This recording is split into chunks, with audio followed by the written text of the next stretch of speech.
Join me as we learn Chumash for Tuesday Parshas Mishpatim, the third Torah reading, chapter 21, verse 4. Yesterday we began the laws of damages pertaining if a person hurts another individual, if a person's property hurts another person's property. Today we continue with the laws of damages and compensation for damages. Verse 4. Ki yaver ish sadeh kerem, if a man takes his animals in someone else's field or vineyard, v'shilach es be'iroi, and therefore sends his animals there to graze, ubir b'steyachar, and they graze in another person's field, meitav sadeu meitav karma yishalim, the restitution that he has to make has to be from the best of his field and from the best of his vineyard. Verse 4, Rashi explains what this means. Ki yaver ish es be'iroi ubir. If you look at all of these terminologies, yaver, be'iroi, be'er, they're all terminologies of an animal. Bi'er, kemoi, vanachnu bi'ireiru, us and our animals. So what does the word yaver mean? Ki yaver, yelich ba'moisav b'steyu b'cherem shel chaveda. He takes his animals and he allows them to pasture in the field or vineyards of his friend. V'yazik oisei be'achas mishtei ela. And he thereby damages his friends, another person's property, in two ways. Either oy b'shiluach bi'irei, oy b'biur, either by sending his animals there, or by actually burning it, consuming it, meaning by destroying it. The rabbis explain, what does it mean? The actual terminology of sending the animals, meaning that they are allowed to walk there. The way that they are damaging the other person's property is by stamping on all the food and thereby bringing damage and to the other person's property. When the word ubir, that means there's two terminologies in this Torah, in this verse. V'shilach, and he sends his animals. Ubir, and then again it gives another terminology of what they've done. This is talking about when a person actually consumes it, when the animal consumes the food. So like we mentioned before, the word is bi'iroi or bi'ur. Either the concept of them actually stepping, eating, and consuming the actual food, or just destroying the food itself. When we talk about a fire, that's going to be the next case when somebody sets fire to somebody else's property. Bizdei achar, somebody else's field. Bizdei shalachar, another person's field. Meitav sadeu yishalim, Rashi says, shamin es hanezek, what does it mean from the best of his property he has to pay?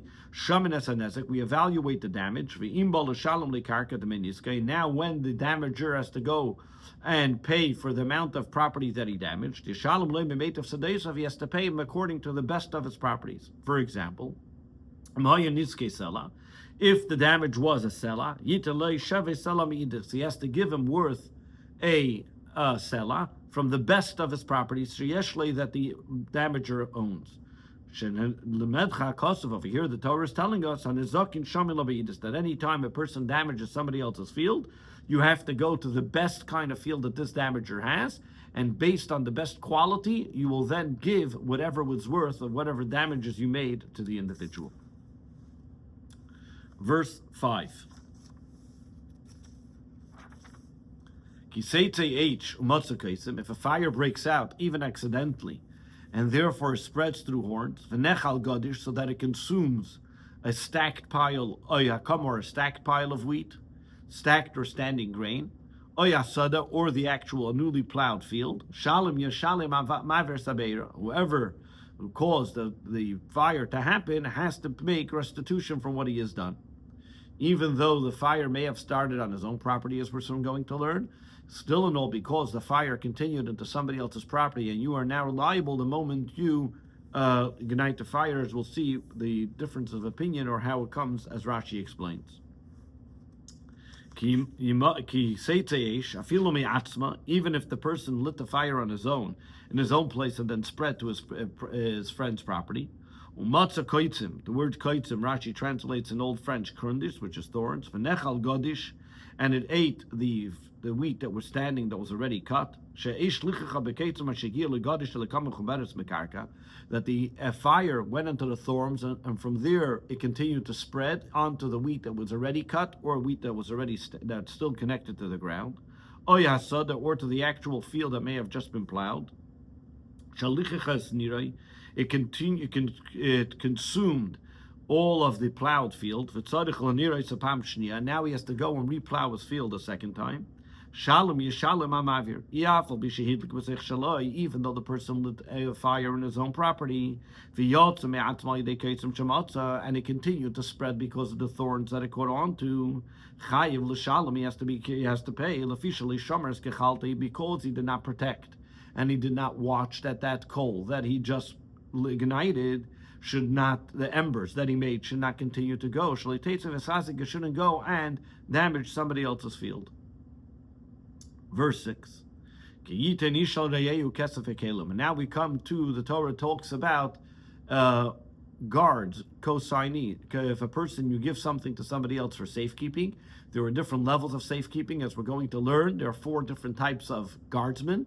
One that gets paid for it, one that doesn't get paid for it, a renter and a borrower, and each one of them have different laws, as we're going to see as the Torah continues to explain. Verse 6, if a man gives a fellow man money or objects, money or objects, lishmer, to protect, the good of and was stolen from the person's home, if the thief is found, then he pays double. It pays, as we mentioned previously, you pay double to the owner. That means the watchman says, I had it in my house and somebody stole it from my home. If the thief is found, the thief has to pay double the bailam to the original owners that it was stolen from. Verse 7.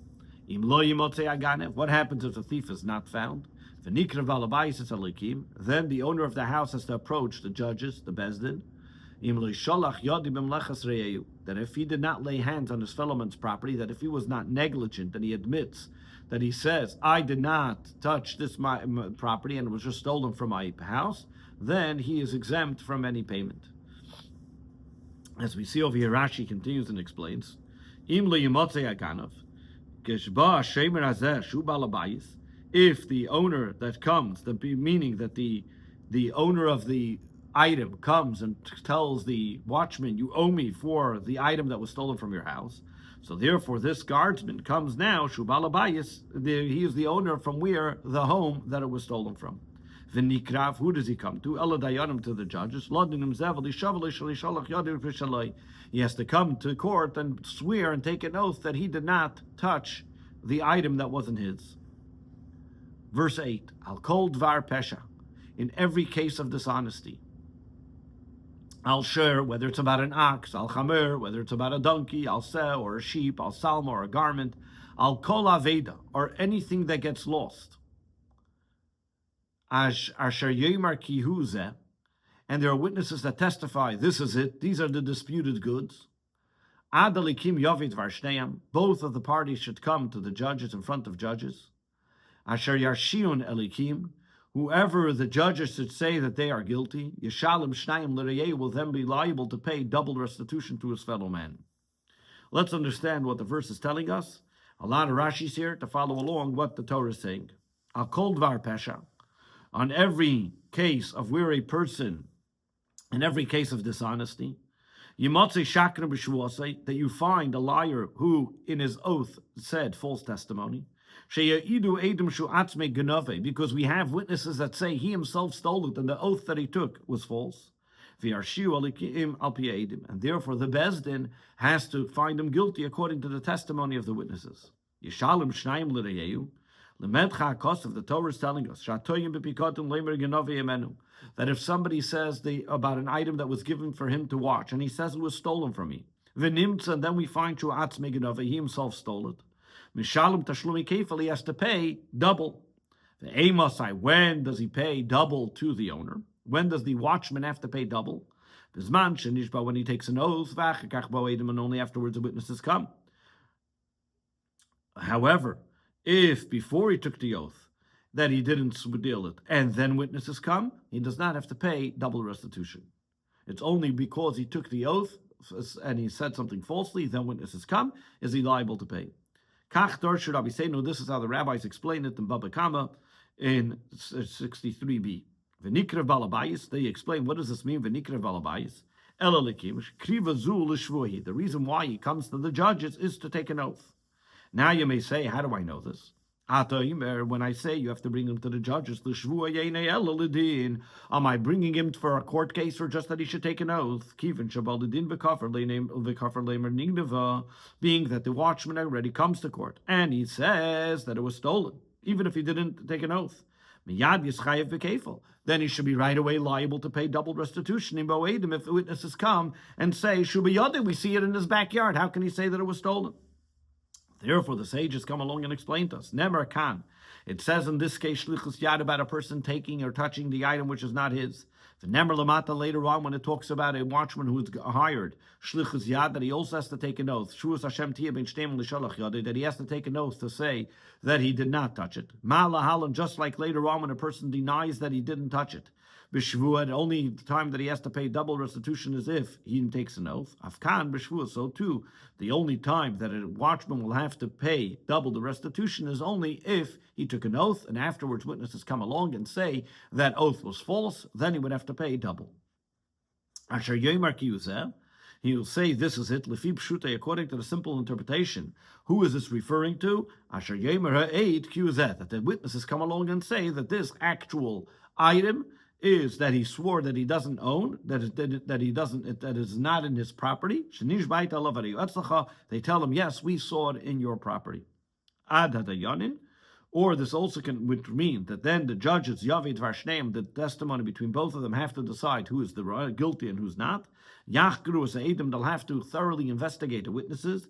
And if the witnesses say if their testimony is correct, then they will find this watchman guilty. And what will he have to do? Yeshalom Shnayim will have to pay double restitution to the owner of the object who was given to him to watch. The im Yarshiu Sa'edim. However, if the judges say that the witnesses are guilty, Shanim Tuzayim, and that they find that the witnesses were saying false allegations and libations against this individual, Yeshalmu Heim Shnayim L'Shemer, they will have to pay the watchman double restitution. That's the simple interpretation of this verse. That either if the witnesses say it, then the watchman will have to pay double restitution, or if the witnesses are guilty, then they have to pay double restitution to the watchman. Rabbi Seinu Zal Darshu, the rabbis explain it as follows. That when it says kiyuzeh, that's referring to on the watchman. And what does it mean? This teaches us that we don't obligate him shvu, an oath, only if he admits to partial of the testimony. He says,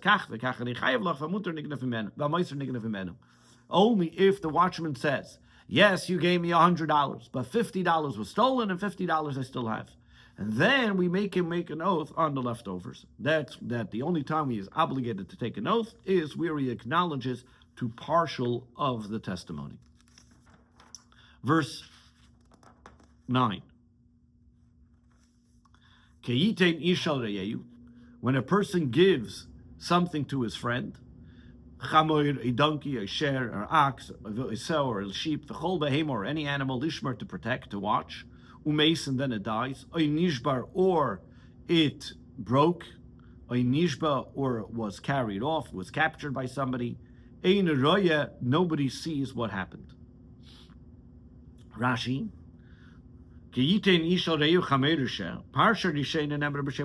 Rashi explains that the first case, when we spoke about giving something to somebody else to watch, that's talking about when the person was not getting paid for it.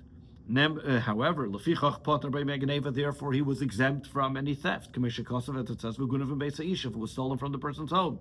If it wasn't found, then you bring him that he just has to take an oath. From here we learn that he's exempt by taking the oath.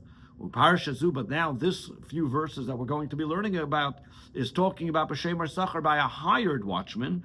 Therefore, he does not get off the hook if it was stolen. As we're going to see in the next two verses, that if it's stolen from him, he still has to pay. But if something happens by accident, for example, in this case, where it gets hurt by either it was captured or somebody stole it, or it broke on its own, it died on its own, and nishbar, or fell from a high place and then broke one of its limbs, or was stolen by force by robbers, but there was nobody there to testify that it happened.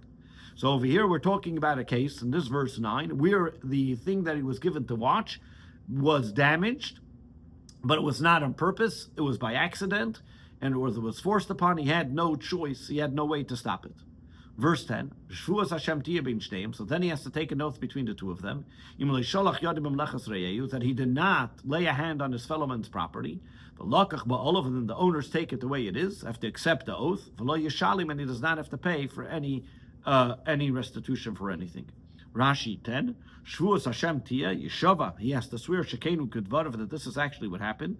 And that number 2, Leishalach Bayad Lishtamish Ma'atzmei, and he also did not use it, and that's why it broke. That means if the fellow went and touched the animal, and because of that the animal broke or hurt itself or whatever it may be, then because if he actually touched it and then it got into a damage, the chayiv bein, so then he's even obligated, he's liable to pay restitution because since he had no right touching that item. What do the owners have to take? As the shvua, they take the oath, and then the watchman doesn't have to pay anything for it. 11. However, if it was stolen from him, then he has to pay restitution to the owners because he's liable for, that's why it was given to him to watch, that it should not be stolen. 12. If, however, it was killed and there are witnesses, he then has to produce witnesses and that it happened, then lo yeshalim does not have to pay restitution for this animal that was killed. Im tarif that it was killed by a wild animal. Yiviu edim shenitra ba'inus b'pater. He has to bring witnesses. The watchman has to bring witnesses that there's occurred, and then he does not have to pay. Hatreifa lo yeshalim einemer treifa. Rashi says, no, am I talking about only if it was if this animal was mauled, and it was therefore now considered a carcass, there was nothing left of it. That's when he doesn't have to pay. Ela treifa, only when it causes in such a case. Yesh treifa shumashalm, yesh treifa sheina mashalm. The very fact that the Torah puts ha treifa, the treifa, means that there could be a case that he would have to pay, and there could be a case where he wouldn't have to pay. Which one wouldn't he have to pay for? Treifas chasol v'shul, so therefore mishalim. Would you say that when it comes to a cat or a fox or a leopard, that he does have to pay? Why? Because he should have been able to save the animal from them. However, when it comes to a wolf and a lion or a bear or a snake, which those are more dangerous animals, that he wouldn't be able to stop it, he shouldn't have to pay. Who told you? Who's spoken here? This is a terminology. Who whispered in your ear that there's such a difference? The Torah doesn't make a difference. You may say nishbar and nishbar, just as if it died, captured, or wounded. And it compares all them. So just like by death, you cannot stop somebody from dying. So too, if it was broken or wounded, when you're not able to save it. Therefore, when he talks about a treifa, that he is exempt from. That means when an animal is mauled and destroyed because of another wild animal attacking it, that's only talking about an animal that he did not have the ability to save it from, because the Torah compares it to death. Just like death you don't have the ability to stop, so too a damage that you did not have the ability to stop. Now the Torah tells us about the next type of watchmen, so the next type of people who use somebody else's property. If a man borrows something from his fellow man, and it broke or died, and the owners were not with them at the time, then he has to make a restitution. Over here we now move to a more severe meaning, that where the person has more liabilities because he enjoys more of it. Meaning you're borrowing something from somebody, you don't have to pay the person for it. It's all the benefit is for you. Therefore, you are most liable for it. As we see in Rashi, explains as follows. If the owners are with him, whether he's using it for that work or not, if he's using it at the time, at the borrowing it, the owner of the ox has to be with him at the time of borrowing it, then he is not obligated to pay for any damages that happen by accident, and he does not have to be with him at the time of the actual wound, as we see in the previous verse as well.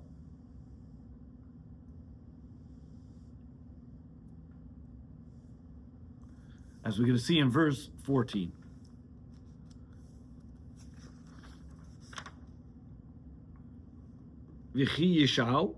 I'm sorry, we learned the wrong Rashis. There we go again. Verse 13, the Rashis, V'chi Yishal, It's coming to tell me that a person who borrows something is obligated in even accidental damages.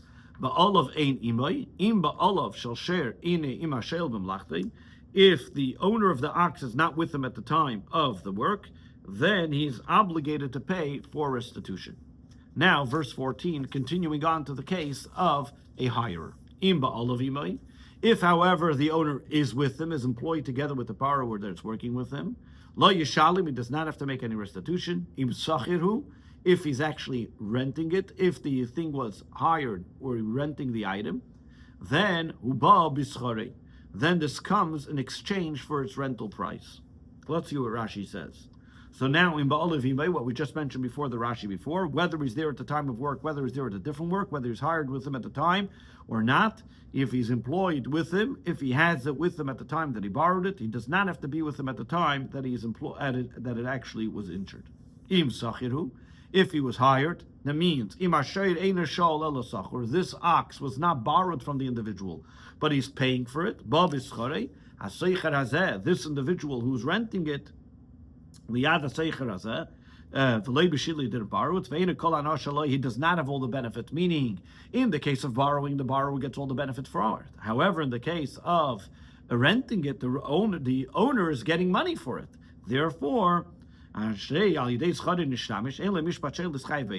he does not have the same judgment as a borrower who is obligated in damages. And however, concerning the other damages, the Torah doesn't say clearly what the law is pertaining to hire. Is he considered like a watchman who does not get paid for it? Or like a paid watchman? Therefore, there's a discussion and a debate between the scholars. A renter, how does he pay? Rameir says Rameir says that he's just like a unpaid watchman, and therefore he is exempt from any time it is stolen or lost, and he's only obligated on negligence. Rabbi Yehuda says Kashem Sachar, that he is like a paid watchman, and he's obligated for something that gets stolen or lost, and he's only exempt from accidental damage. Verse 15. Now we're going to go into other laws, other different laws. If a man seduces a virgin, who is not betrothed or engaged, and v'shachav ima, and therefore he is intimate with her, he has to marry her with a marriage contract. Rashi. What does it mean, yifata? It means he seduces her. He speaks to her heart, he convinces her. The word shidul, he continues to pester, he seduces her, and finally convinces her. What does the word moyer yimerena mean? He has to then give her whatever a marriage contract is, be like a man and a woman. Which is that he has to write a marital contract, and he has to marry her because you seduced her, and now you have to stay with her. Verse 16, if, however, the father refuses to give her into marriage, to give him to this individual, kesef yishkel, he then has to give a monetary settlement, whatever is customary to give to a woman who has never been married, and that is, as we're going to see, is 50 shekel. As the Torah enumerates in other places, through Kosov Chamitzav Kashef, that this is 50 silver coins. It's of somebody who takes a woman who's not married and he's with her by force. As it says, so too a person who seduces and the woman and the father refuses to give him this woman as his wife, he has to pay the 50 kesef, the 50 shekel. Next case in verse 17, talks about sorcery. You should not allow a sorcerer or sorceress to live. Rashi says, sorcerer, elatumas bezdin, this is giving, who is this giving to? This is not an obligation on every single individual that they should go kill a individual who's a sorcerer. This is given to bezdin. This applies to males and females. The Torah is talking about factual things, And what usually happens, and it was that usually it happened to be that women were more usual to be sorcerers than men. We know the story in the Talmud that talks about a fellow by the name of Shimon ben Shattach who went and he killed all the sorcerers that he did at the time. The 80 sorcerers, there were women sorcerers that he killed, as the Talmud enumerates and talks about the story there. Verse 18, Kol shechev v'behema mesumas. Whoever engages in intimate relationships with an animal must be put to death. Rashi, Kol shechev v'behema mesumas, b'skila, he is then with skila, with stoning to deah. So too, areveh bekedin and irbas, the same idea would be if a person, whether it's a man or a woman, who engages in such kind of behavior, that it says their blood is liable to them, meaning to them, whether it's which is the death of stoning. Verse 19. Whoever sacrifices to idols is put to death. Only to God alone should one be bringing sacrifices. Verse 19. What does this mean? To their idolatry.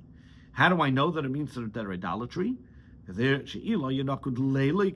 if it would have had it seire, leileikim, you would have to explain other gods. When he says lo elikim with the kamatz, therefore he's talking about to thee by this way, pointing out to the ones you're not allowed to serve, and therefore he doesn't have to say the word other god. Anytime you have a lamed and beis that comes at the beginning of a word, if it has a shva in the beginning, like lim melech, lim midbar, li'ir, then you have to explain and define to which king, which desert, to which city you're going to. So to lim melachim, lir galim, or if it has a chirik, the very fact that he doesn't explain, that means he's including one. So too when he says even godly ones, it means referring even to God. So when it has a shva, chirik, or tseire, then you have to define afterwards who you're referring to. But when it has a patach, then it's like a hey. Then it's like saying to the lamidbar, la'ir, like to the desert, to the city. You know which one you're talking. But then, however, when we don't know which one we're talking about, to the God, the one that I told you about. In someplace else. Because he doesn't say which one, so therefore he puts a patach to the one that I already explained previously that you're not allowed to or allowed to, or what he was referring to. Yecharam, what does the word Yecharam mean? You should die. Why over here in this case does it say Yecharam should be put to death, and doesn't use the terminology like he uses in other places, Yumas should be killed. And also it already says another place that it should be put to death, as it says in the book of Deuteronomy, that you take at that manner that woman. Because over there it doesn't say clearly for which thing he is liable to death penalty. One should not say that any time a person gives any honor to idolatry is liable to the death penalty. So therefore here the Torah tells us one is liable to the death penalty, that if you bring sacrifices you're liable to death penalty. To tell you that if it's only bowing down or something else, just like when a person brings a sacrifice to God, it's done in the inner sanctum of the holy temple. So too, and I conclude from here, so too, if somebody who brings incense or libations, which these are services which were done in the holy temple, inside the holy temple, and you're therefore liable for them for all idolatry as well. Whether this was the way that they did it for that idolatry, whether it was not the way they did it for that idolatry. However, any other type of service, for example, a mechabit, which was sweeping the floor, merapit, or mopping the floor, a megafef, or hugging, menashek, or kissing, those are not liable for capital punishment. Those are only a warning. Those are considered a negative commandment, which one would be liable for lashes or whatever it may be, but not liable for capital punishment. The only time somebody's liable for capital punishment, it has to be something which is compared to what was done in the holy temple, inside the holy temple, like sacrifices, incense, or libations. Verse 20. V'ger le'seina, you shall not taunt a foreigner. nor oppress him, because you yourselves were foreigners in the land of Egypt. Now what does it mean? Tauntim? With words. Like when God uses the terminology at the time of the redemption, that I've given you to be to the field, to the animals of the field, meaning by you, I was giving you the ability that people should be able to make fun of you. Do not hurt him in what way, as well as taking money and pressing them, money with taking money by taking money from them because of them, or using them to oppress them and get money because of it. Verse 20, Rashi continues, meaning why? That means if you embarrass them, if you try to embarrass them and say, oh, you're a foreigner, he can still tell you back, you were also foreigners in the land of Egypt. And therefore he says, as the Talmud tells us, mum shabach, a blemish that you have, don't put it on somebody else. When we talk about over here foreigners, what's this referring to? A person was not born in that country. Came from a different country to live there. Like the Jewish people came from the land of Canaan and they were living in Egypt. Verse 21,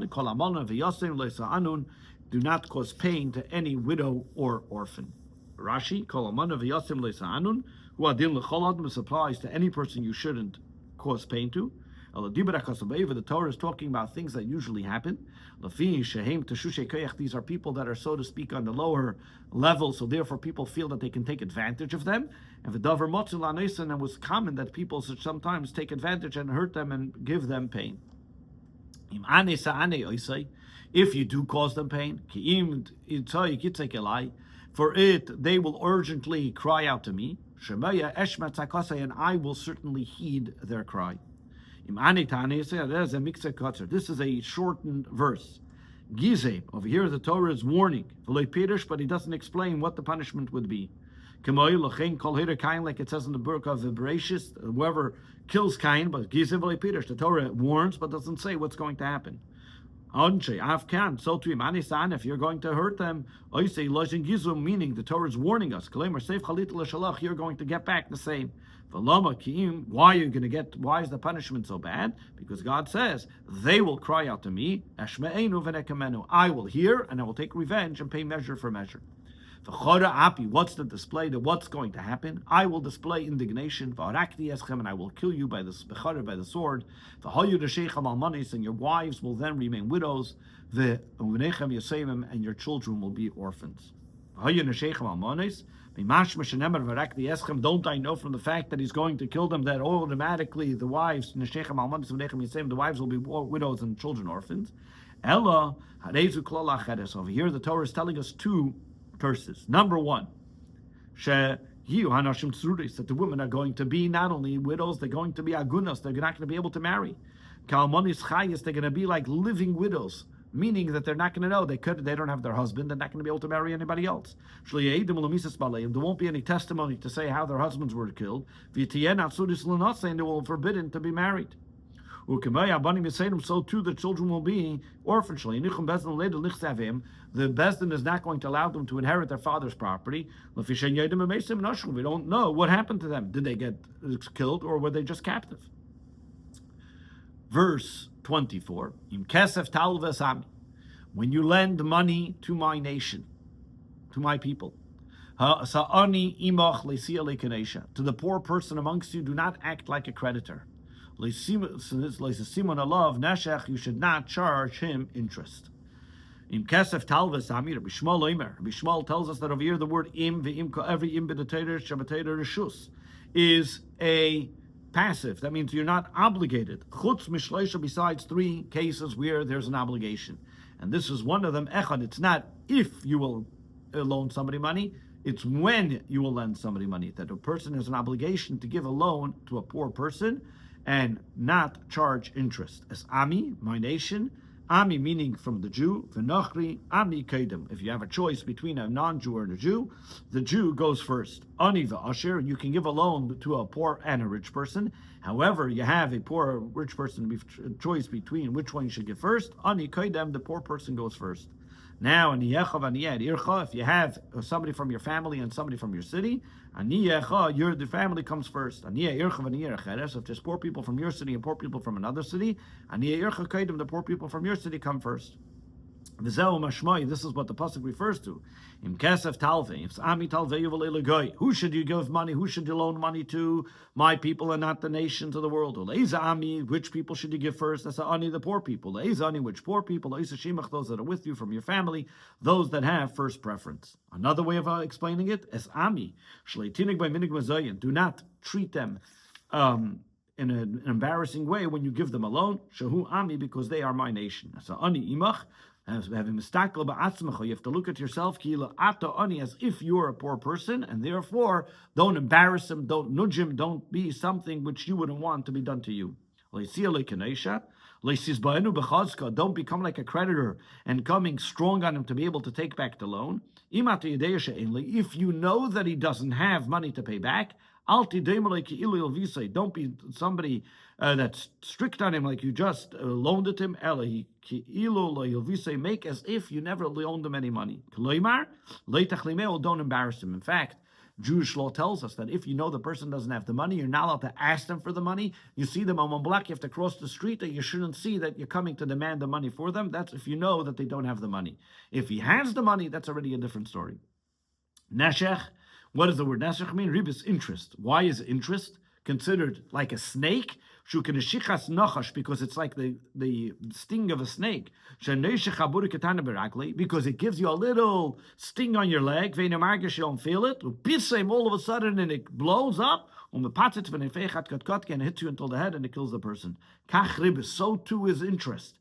The interest is so bad because at the beginning, okay, what's a 5%, 6%, a little bit of interest, what's the big deal? Until the interest becomes so big that this causes him to lose a lot of money. As we see today, where all the different interests that they balloon, and that's what most of the person's paying up, spends a harder time paying up the interest than the principal of the loan.